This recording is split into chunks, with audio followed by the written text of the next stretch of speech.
Hi everybody, today we're working on my 2004 Mini Cooper again. This is part 4 of the blown engine series. If you haven't already watched it, please check out parts 1, 2, and 3. I finally got all the parts in. The engine is out at the machine shop right now, getting honed out to the correct size for the new pistons. And while I wait for that, I'll start getting the car ready for eventually putting the engine back into the car. While I'm waiting for the engine work to be done, I've actually hooked up a wideband O2 sensor, which will let me have an air-fuel ratio gauge inside the cabin.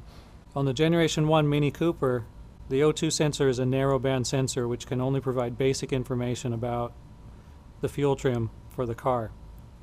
Starting with the Generation 2 Mini, they actually added a wideband sensor, but to install an air-fuel ratio gauge for a Generation 1 Mini, we need to replace the O2 sensor with a wideband unit. I got an Innovate Motorsports LC2 digital air-fuel sensor controller and a gauge to go with it. So this sensor requires its own separate power and ground, and then it provides a wideband and a narrowband signal. The engine computer of the car is expecting a narrowband signal, so I've wired up the narrowband simulated lead here to the car's wiring harness. So for now, I'm just going quick and dirty with the wiring here. I've only got a couple days to build the engine, reinstall it into the car, tune it, and get it broken in before a track day this weekend. So I'll be able to monitor the air-fuel ratio as I'm driving the car, and if I see it going lean, then I know I need to do something about it, and I can back off on the straight on the track. Alright, now that we've gotten that taken care of, I'll go ahead and start getting ready for putting the engine back in the car. So I'll remove the transmission. If you remember, I took the engine out and left the transmission behind, which is pretty unorthodox, but I wanted to be able to roll the car out of the garage without having to reassemble suspension parts. And of course you need to pull the axles to get the transmission out, and that requires loosening up outer ball joints at the very least. So the easiest way to get the axles out is to remove these lower 13mm bolts that are holding the lower ball joint in place, the outer ball joint. And there's a 15mm bolt on the tie rod end for the steering. If we remove this and this, the whole strut will come out and we can just simply pull the axles out of the transmission. So first I'll do the 13mm outer ball joint bolts. Then we just tap with the hammer until it pops out. Alright, next we'll remove the tie rod bolt. This is a 15mm. Alright, once you've got the bolts out, just swing really hard on the tie rod end and it comes out. So now the strut is completely free and we can easily pull the axles out of the transmission. First I'll drain the gear oil.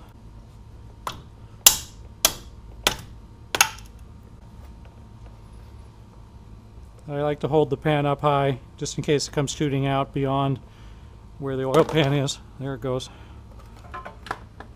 Alright, so now we can just simply pull the axle out by pushing on the axle itself and kind of pulling on the hub. It'll come right out. I'll bungee it onto here is what I'll do. And the other axle is held in by a circlip, so we're going to have to kind of pry to get it out.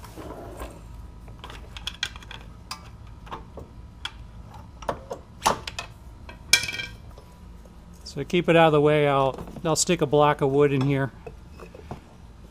Next we'll disconnect the backup switch. Now we'll remove the shift links.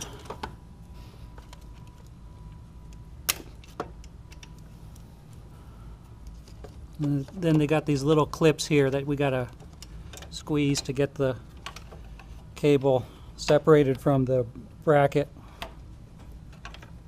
Just gonna pry it out.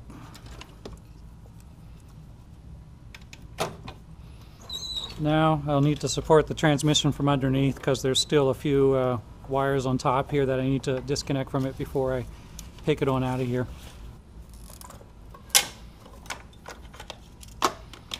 I'm going to have to disconnect this wiring harness and separate it from the starter motor here so I can get these cables out of the way to pick the transmission out. Technically I can lower it from the bottom actually, but when I put everything together I'm going to need to move this wiring anyway, so I'll just do it now.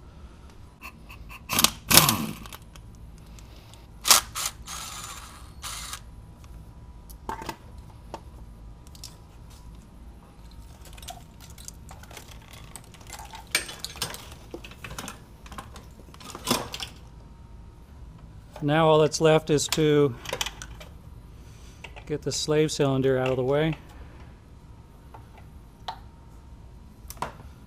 And I'll come over and hook onto this hook here and disconnect this mount, and we should be ready to pull it on out of here.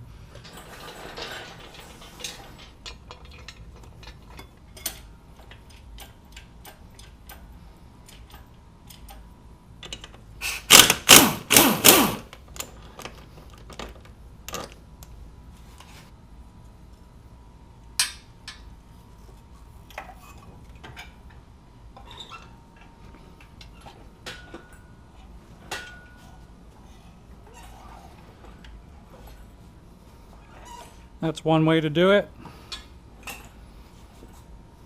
So I'm going to be installing a Vallejo solid flywheel conversion kit.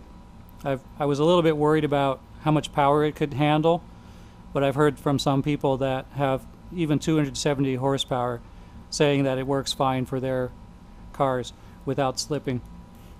I thought about doing a race clutch, but considering this car spends 95% or more of its time on the street, I decided to just do a Vallejo kit, and if it doesn't work out, my labor is cheap.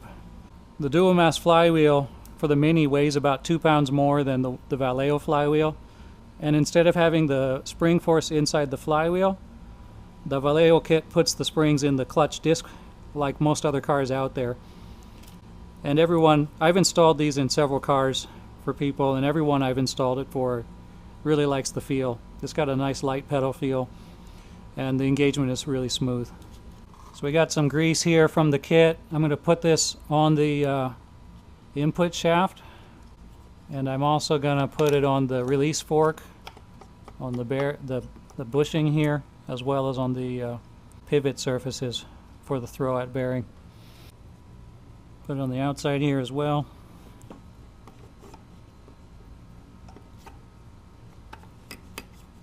Just put some on the back side of the throwout bearing here.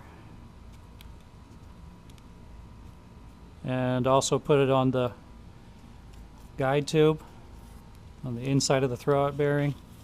And I like to put a little bit on the face of the throwout bearing as well, so we don't have wear happening between the throwout bearing and the springs of the pressure plate.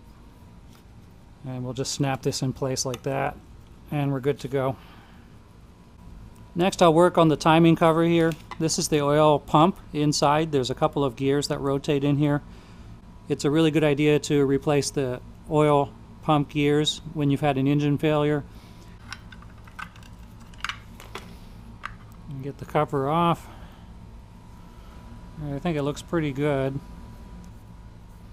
I'm looking at this and there is some signs of some pickup of metal, so I've got some new gears and I'm going to be replacing these. I want to make sure to clean this real good so we don't got any foreign objects inside the pump assembly. We do need to replace this too, which I already did. The camera battery died. Basically push down on this part right here, use a circlip and take the tool out, and be careful because stuff is going to come flying out. And then you just need to compress it while putting the clip back in. I found a bit of aluminum shavings in here. Alright, we've got our new oil pump gears here. Always replace these in sets. There's a little bit of a bevel here, and on the other side it's completely squared off. You want to install it so this is facing towards the motor, so it can slide over the indentation on the crankshaft sprocket. It's going to go on like this. Right, now you can see real good how it works. One of the gears is off-centered, and as it rotates, it squishes the oil. And we'll line everything back up.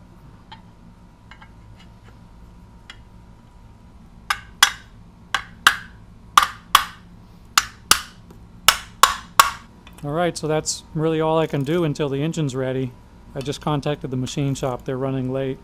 Surprise, surprise.